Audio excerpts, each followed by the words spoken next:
பசித்திரு, தனித்திரு, விழித்திரு. அதாவது சித்தன் சொன்ன வாக்கியம் இது. மொத்த வாழ்க்கையவே இந்த 3 வார்த்தையில் முடிச்சிட்டா சார். அதாவது இது ஆன்மீகம் அப்படிங்கிறது மட்டும் தாண்டி லைஃபே இந்த 3க்குள்ளே தான் இருக்குது. இந்த 3 விஷயத்தை ஒரு மனிதன் நன்றாக புரிந்து உணர்ந்து அவன் வாழ்க்கையில் இதை கடைப்பிடிக்க தொடங்கிட்டான் அப்படின்னா அவன் வாழ்க்கை அவ்வளோதாங்க. நினச்சி பார்க்க முடியாத ஒரு தன்மையை அவன் கடவுளாகவே மாறிவிடுவான். அதுக்குண்டான விஷயம்தான். அது என்னங்கிறத நீங்கள் தெரிஞ்சுக்கணும். நிறைய பேருக்கு இது நிறைய விதமான அர்த்தம் சொல்லுவாங்க. பட் இது அறிவாக இதை சொல்லி புரிய வைக்கிறது ரொம்ப கஷ்டம். நான் முயற்சி பண்ணுறேன்.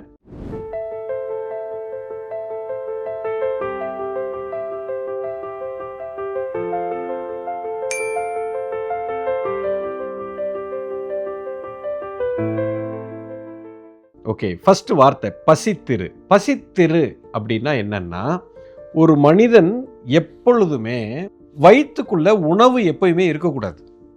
உணவு உள்ளே போய் அது ஜீரணமாகி முடிச்சு ஒரு நிலை இருக்கும். வயிறு காலியாக இருக்க வேண்டும். பசி எடுக்கிற மாதிரி இருக்கும், வயிறு காலியாக இருக்கக்கூடிய ஒரு நிலை.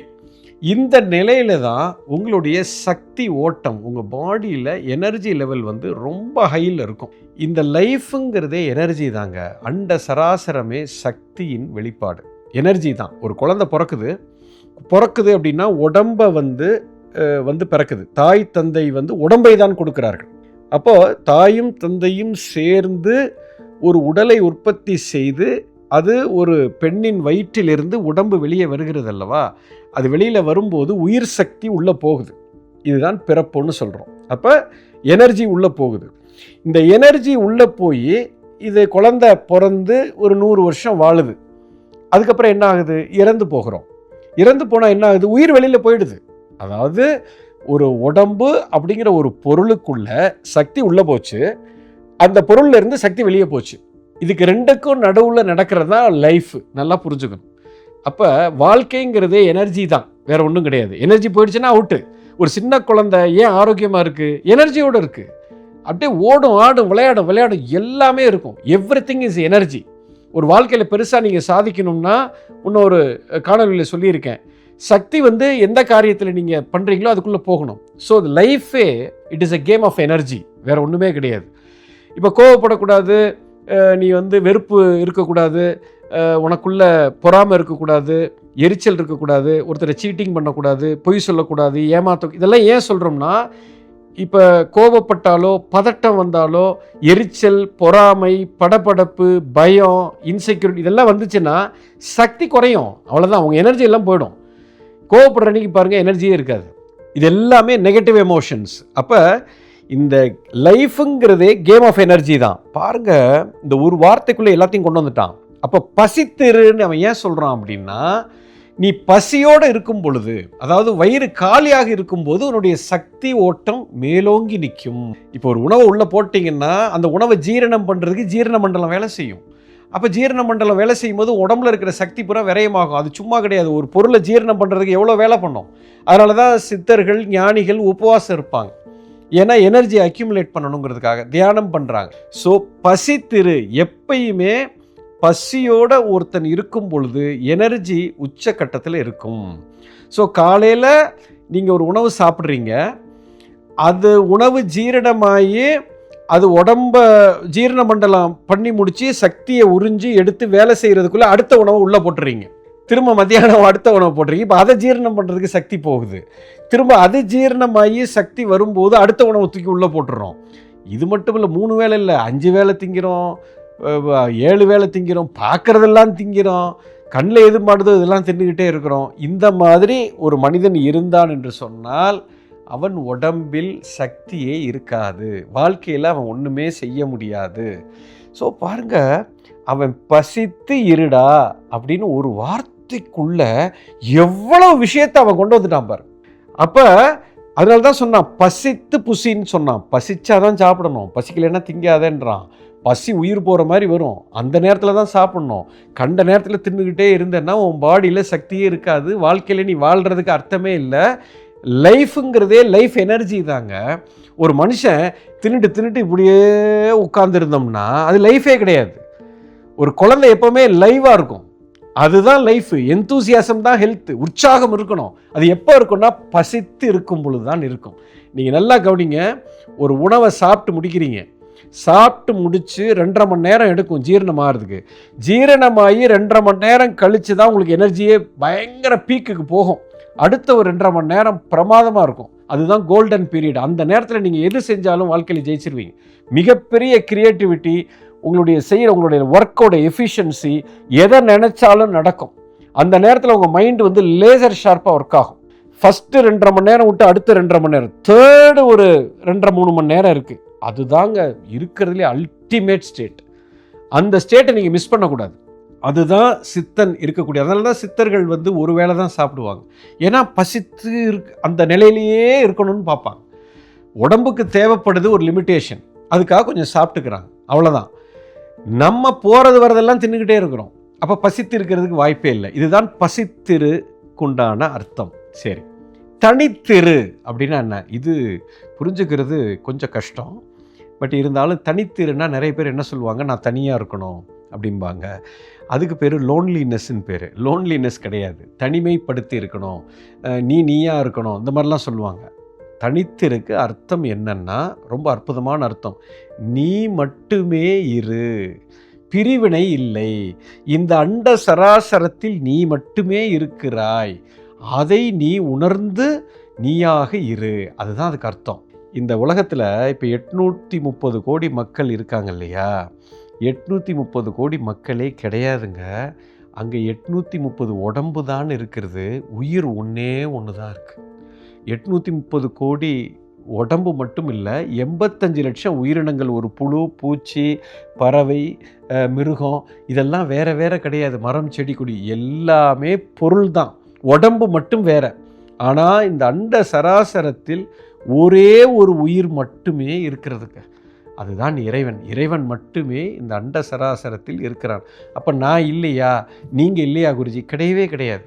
இது பார்ப்பதற்கு இப்படி பிரிவினையாக இருக்குது. நம்ம ஏன் இப்படி பிரிச்சிட்டோம், நீ வேற நான் வேறன்னு பிரிச்சிட்டோம்னா, அந்த உயிர் சக்தியை என் கண்ணுக்கு தெரியல, உடலை மட்டுமே நம்ம பார்க்குறோம். நம்ம அந்த மேட்டர்னு சொல்லக்கூடிய அந்த பாடி மட்டும்தான் நம்ம கண்ணுக்கு தெரியுது. வாழ்க்கையுமே உடல் சார்ந்த விஷயத்தில் தான் நம்ம வாழ்ந்துக்கிட்டு இருக்கிறோம். உயிர் சார்ந்த விஷயத்துக்குள்ள உணரவே இல்லை. அதுக்கு பேர் தான் செல்ஃப் ரியலைசேஷன் சொல்றாங்க நிறைய வார்த்தைகள். பாரத தேசத்தின் நெடிய ஞான மரபின் தொடர்ச்சி குரு மித்ரே சிவா நடத்தும் அல்கெமி புரோகிராமில் பங்கேற்க ரெஜிஸ்டர் செய்யுங்கள் அல்லது கால் 9655992559. எங்கள் வெப்சைட் www.matangifoundation.org. இப்போ இதை நீங்கள் புரிகிற மாதிரி சொல்லணும்னா, இப்போ நம்ம வீட்டில் லைட் இருக்குது, லைட் எரியுது, ஃபேன் ஓடுது, டிவி ஓடுது, ஃப்ரிட்ஜு ஓடுது, ஏசி ஓடுது. இது எல்லாமே வேறு வேறு பொருட்கள். இது பொருள் தான் வேறையே தவிர இதை இயக்கிக்கிட்டு இருக்கிற அந்த இயக்க சக்தி என்னதுங்க? எலக்ட்ரிசிட்டி. நான் கேட்குறேன், இது அத்தனையும் இயக்கிக்கிட்டு இருக்கிற எலக்ட்ரிசிட்டி ஒரே மாதிரி எலக்ட்ரிசிட்டியா இல்லை ஒரே எலக்ட்ரிசிட்டியா? பதில் வருது, ஒரே கரண்ட்டு தான், வேறு வேறு கரண்ட்டே கிடையாது. எந்த இயக்க சக்தி ஒரு லைட்டை இயக்குதோ அதே சக்தி தான் ஏசியும் இயக்குது, ஒரு டிவியும் இயக்குது, ஒரு ரேடியோவையும் இயக்குது, ஒரு மொபைலையும் இயக்குது. அப்போ இங்கே இருக்கிற பொருள் வேறு வேறு பொருள் மாதிரி தெரியுது, ஆனால் எல்லாமே ஒன்று தான். எப்படி ஒரு கரண்ட்டுங்கிறது ஒரே மூலத்திலிருந்து அங்கேருந்து பிரிஞ்சு பிரிஞ்சு எல்லா இடத்துக்கும் போகுது, லைட்டுக்கு ஒரு போகுது, ஏசிக்கு போகுது, டிவிக்கு போகிற மாதிரி அண்ட சராசரம் முழுக்க ஒரே உயிராகத்தான் நம்ம இருக்கிறோம். அந்த ஒரு உயிர் சக்தியிலிருந்து பிரிஞ்சு பிரிஞ்சு இப்போ நம்மெல்லாம் இயங்கிட்டு இருக்கிறோம், டான்ஸ் ஆடிக்கிட்டு இருக்கிறோம். இந்த உடம்பு அழிஞ்சு போயிடும், ஒரு மிருகம் செத்து போயிடும், ஒரு மரம் கொஞ்ச நாளில் கீழே விழுந்துடும். ஆனால் அதுக்குள்ளே இருக்கிற இயக்க சக்தி அழியவே அழியாது. அதைத்தான் இறைவன் என்று சொல்கிறோம். அதுக்கு பிறப்பும் இல்லை, இறப்பும் இல்லை. அதை ஒரு மனுஷன் உணர்ந்துட்டான் அப்படின்னா, இப்போ எந்த உயிரை பார்த்தாலும் இது நான் தான் அவனுக்கு தெரிஞ்சுவிடும். ஓ இது உடம்பு தானே பிரித்து இருக்கிறது, உயிர் நான் தானே, அதுவும் நான் தானே, இதுவும் நான் தானே.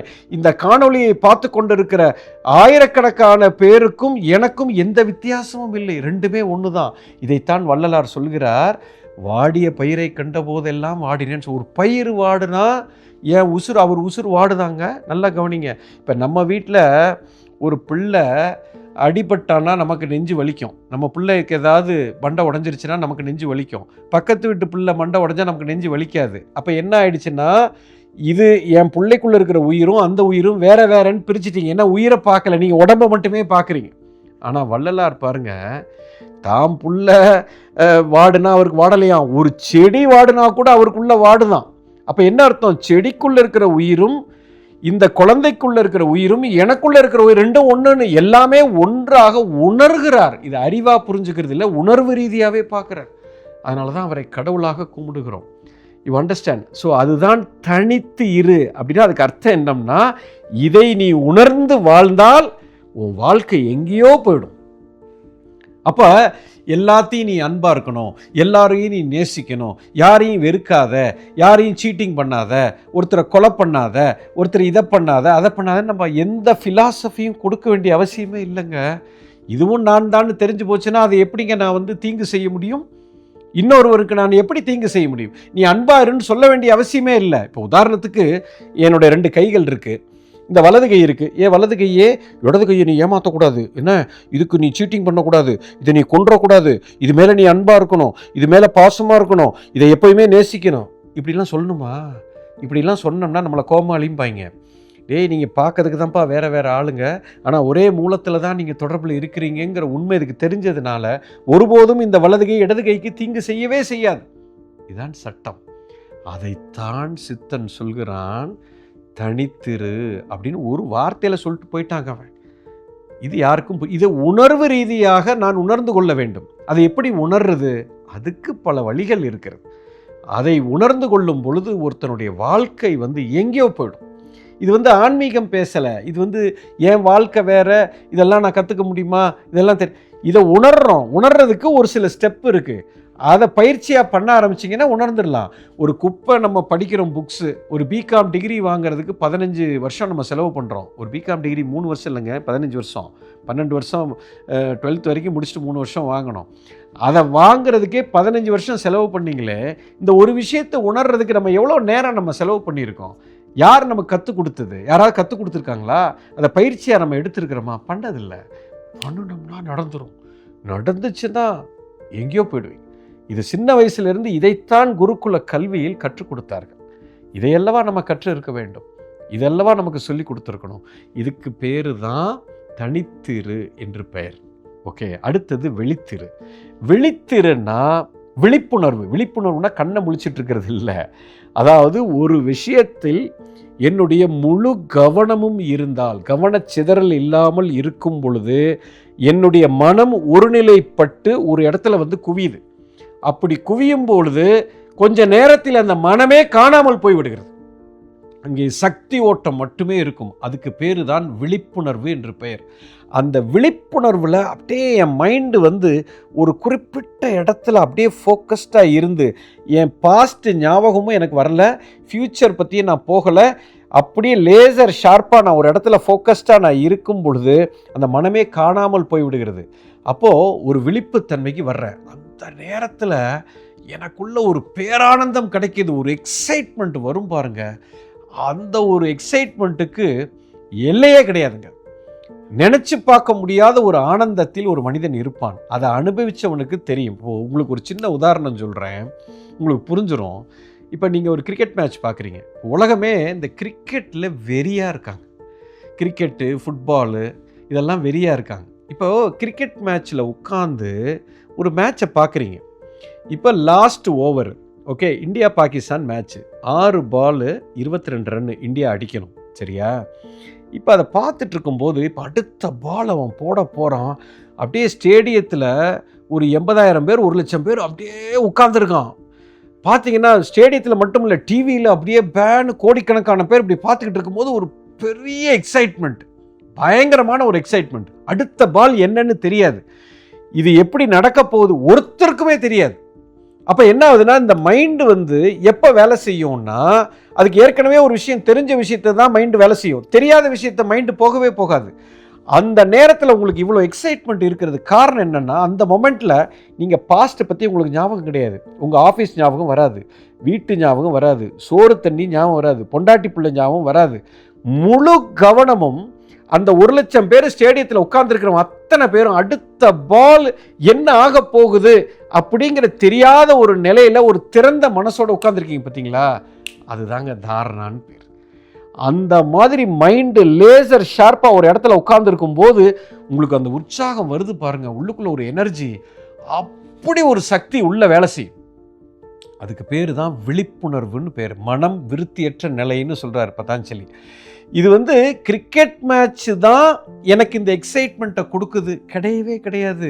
கிரிக்கெட் மேட்ச் ஒன்றும் உங்களுக்கு எக்ஸைட்மெண்ட்டை கொடுக்கல. கிரிக்கெட் மேட்ச் வந்து ஒரு கருவியாக அங்கே இருக்கிறது. உங்கள் மனம் பாஸ்ட்டுக்கும் போகாமல் ஃப்யூச்சருக்கும் போகாமல் அந்த ப்ரெசண்ட்டுக்குள்ளே வந்து நிற்கிது பார்த்தீங்களா, அது நிற்கிறதுக்கு கிரிக்கெட் வந்து ஒரு கருவியாக அங்கே செயல்படுகிறது. அந்த கிரிக்கெட் மேட்ச் பார்த்தா தான் நீங்கள் மைண்டு நிற்கிது. மேட்ச் முடிஞ்சிருச்சுன்னா, ஐயோ மேட்ச் முடிஞ்சு போச்சு, சரி இப்போ நாளைக்கு ஆஃபீஸில் என்ன வேலை இருக்குது, இதை பார்க்கணுமே, ஐயோ வீட்டுக்கு போகணுமே, ஐயோ டிராஃபிக் இருக்கே, என்ன சாப்பிட்றது. இப்போ மைண்ட் என்ன ஆகிடுச்சுன்னா, பாஸ்ட்டுக்கு போயிடுச்சு, ஃப்யூச்சருக்கு போயிடுச்சு. ஆனால் மேட்ச் பார்க்கும்போது இது எதுவுமே ஞாபகம் இல்லை. அப்போ அந்த கிரிக்கெட் மேட்ச்சுங்கிறது ஒரு கருவியாக இங்கே இருக்கிறது. இது மட்டும் இல்லை, இன்னொரு உதாரணம் சொல்கிறேன். இப்போ இந்த பைக்கு ஓட்டுறவங்க, இந்த இளவட்டங்கள்லாம் பார்த்தீங்கன்னா, சின்ன பசங்க இந்த பைக்கு வந்து வேகமாக ஓட்டுறதுல அவங்களுக்கு பெரிய ஒரு பிரியம். சாதாரணமாக ஓட்ட மாட்டாங்க, ரோட்டில் போனோம்னா அப்படியே சரக்கு சரக்கு சரக்குன்னு போவாங்க. இப்போ ஏன் அது மாதிரி போகும்போதுன்னா அவங்களுக்கு ஒரு எக்ஸைட்மெண்ட் கிடைக்கிது. என்னன்னு சொல்கிறேன், நல்லா கவனிங்க. இப்போ பைக்கில் நீங்கள் மெதுவாக போகிறீங்க, ஒரு 20 கிலோமீட்டர் ஸ்பீடில் போகிறீங்கன்னு வச்சுக்கோங்க. 2 பேர், நல்ல பெரிய ரோடு, 2 பேர் இப்படி பேசிக்கிட்டே போகிறீங்க. டேய் மாப்பிள்ள என்னடா எப்படிடா இருக்க, நல்லா இருக்கியா, அன்றைக்கி ஈவினிங் எங்கே போவோமா, அதை பார்க்கலாமா, இப்போ போகணும், வீட்டுக்கு போயிட்டு சாப்பிட்டுட்டு ஆஃபீஸ் வேலையெல்லாம் முடிச்சுட்டு நம்ம 2 பேரும் இங்கே போவோம். இப்படி பேசிக்கிட்டே நீங்கள் 20 கிலோமீட்டர் ஸ்பீடில் போக முடியும். இப்போ நான் கேட்குறேன், 120 போங்க, 140 120 போகும்போது இப்படி 140 போகிறீங்க, பக்கத்தில் என்ன மாப்பிள்ள பேசி ஆஃபீஸ் வேலையை முடிச்சுட்டு போவோமா, அங்கிட்ட திரும்ப முடியும் உங்களால்? கண்ணை கூட அசைக்க முடியாதுங்க, அப்படியே பார்த்துட்ருப்பீங்க. இந்த பக்கம் அந்த பக்கம் திரும்ப முடியாது. உங்கள் ஃபோக்கஸ் வந்து லேசர் ஷார்ப்பாக இருக்கும். ஒரு செகண்ட் இந்த பக்கம் அந்த பக்கம் போனீங்கன்னா வண்டி எங்கேயோ சொருகிறேன், எவனோ குறுக்க வந்துடுவான். அந்த மாதிரி நீங்கள் மைண்டு வந்து என்ன ஆயிடும்னா சீஸ் ஆகிடும். அப்போ அங்கே பாஸ்ட் ஃப்யூச்சர் எதுவும் இல்லை. அந்த ஸ்பீடில் போகும்போது முழு கவனமும் உங்களுக்கு டிரைவிங்கில் இருக்கணும். அப்படி இருக்கும்போது ஒரு எக்ஸைட்மெண்ட் கிடைக்கிது பாருங்க. அதனால தான் நீங்கள் வேகமாக போகணுன்னு நினைக்கிறீங்க, ரேஸ் பண்ணணும்னு நினைக்கிறீங்க. ரேஸுங்கிறது பண்ணால் தான் இந்த எக்ஸைட்மெண்ட் இல்லை. நீங்கள் உட்கார்ந்த இடத்துலையே உங்கள் மைண்டு வந்து விழிப்புணர்வுக்கு வந்துருச்சுன்னா, உட்கார்ந்துட்டு இருக்கும்போதே அதே எக்ஸைட்மெண்ட் இருக்கும், பாடிக்கிட்டு இருக்கும்போது அந்த எக்ஸைட்மெண்ட் இருக்கும். ஒரு பாட்டு ஒருத்தர் பாடுறாரு, பாடும்போது எல்லாத்தையும் மறந்துடுறாரு, அந்த எக்ஸைட்மெண்ட் வந்துடும். ஒருத்தர் டான்ஸ் ஆடுறாரு, அவருக்கு அந்த எக்ஸைட்மெண்ட் வந்துடும். இதுக்கு பேரு தான் விழிப்புணர்வுன்னு பேர். அதாவது மனம் விருத்தியற்ற நிலை. அந்த நிலையில் ஒருத்தன் வாழ்கிறது தான் வாழ்க்கை. இல்லைன்னா நீங்கள் பாஸ்ட்டுக்குள்ளே போயிட்டீங்க, கடந்த காலத்தை நினச்சி வருத்தப்பட்டு இருக்கிறீங்க, ஃப்யூச்சரை நினச்சி பயந்துட்டு இருக்கிறீங்க. இது ரெண்டுமே வாழ்க்கையே கிடையாது. வாழ்க்கை பத்திர சிந்தனை மட்டுமே இருக்குது. உனக்கு விழிப்புணர்வே இல்லடான்ட்டான் சித்தன். பிடிச்சி போச்சா? வாழ்க்கை ஒருத்தன் வாழ்கிறான்னாலே இந்த கணத்தில் வாழ்கிறது தான், அதுதான் வாழ்க்கை. அதைத்தான் விழிப்பு அப்படின்னு சொல்கிறோம், விழிப்புணர்வுன்னு சொல்கிறோம். இதைத்தான் பசித்திரு, தனித்திரு, விழித்திரு, 3 வார்த்தையில் வாழ்க்கையோட மொத்த விஷயத்தையும் முடிச்சிட்டா சார். இப்படி ஒருத்தன் வாழ்ந்தான்னா அவன் வாழ்க்கையில் உச்சக்கட்டத்தில் வாழுவான், எந்த விஷயத்தையும் ஜெயிச்சிருவான். உடம்புல ஆரோக்கியம் இருக்கும், செல்வம் வரும், பேர் வரும், புகழ் வரும், எல்லாமே வரும். இது யாரோ ஒருத்தனுக்கு சொல்லி கொடுத்ததில்லை, இதை நான் பயிற்சியாக செய்ய வேண்டும். இதுக்கு ஒவ்வொன்றுக்கும் இது வந்து 3 கோர்ஸு. இதை வந்து செய்கிறதுக்கு பயிற்சி எடுக்கணும். இது காதில் கேட்டுட்டு போகிறதில்ல. இது என்னால் பண்ண முடியுமா, இது நம்மளுக்கெல்லாம் இதெல்லாம் சித்தனுக்கு தான் வரும், கிடையவே கிடையாது. இதுக்காக நம்ம எந்த பயிற்சியும் எடுக்கலை, இதை முறைப்படி கற்றுக்கவும் இல்லை. கற்றுக்கிட்டிங்கன்னா இப்படி பண்ணிடலாம், இப்படி இதுக்குள்ளே போயிடலாம். இதில் ஓரளவுக்கு நீங்கள் உள்ளே வந்தாலே வாழ்க்கை தலைகீழ மாறிடும். இதுதான் மிகப்பெரிய உண்மை. பாரத தேசத்தின் நெடிய ஞான மரபின் தொடர்ச்சி குரு மித்ரே சிவா நடத்தும் அல்கெமி புரோகிராமில் பங்கேற்க ரெஜிஸ்டர் செய்யுங்கள் அல்லது கால் 9655992559. எங்கள் வெப்சைட் www.matangifoundation.org.